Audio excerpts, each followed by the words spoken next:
How's it going today, YouTube? Well, what I'm working on today is putting disc brakes on the rear axle of my truck, a GM 14 bolt.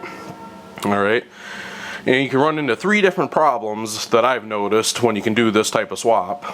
Number one problem is that the stud that originally would have held the drum on is a little too short when you want to use it with a rotor. So what I opt to do is use a longer stud, which was originally equipped on dually pickup truck, GM dually pickup truck.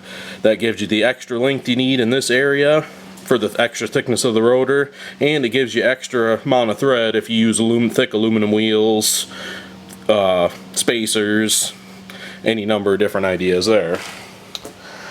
Now the other two problems when you mount the rotor to the hub can be is that this center hole has a little bit larger of a diameter than the original drum used to be, and then the center hole around the hub, I'll focus in on that, is a little larger of a gap here. It was very tight originally to the hub, and this is a little bit wider of a gap here.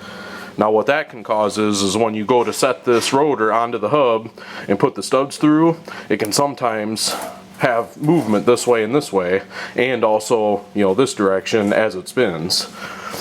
So what I opted to do was I took two studs, this stud here and then going to be this stud here, and I put them in backwards, and then I used a conical seat lug nut just like this one here and tightened it down as tightly as I could without doing any damage to the stud, obviously.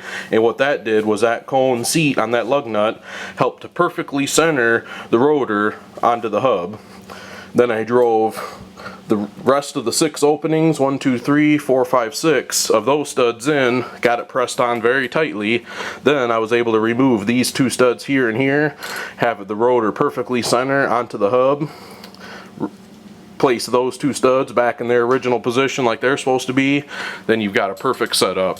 Once you mount it on the truck and tighten it down, this rotor doesn't ride out and in such as this. It rides perfectly true to the hub and to the spindle, and you couldn't have a better setup than that.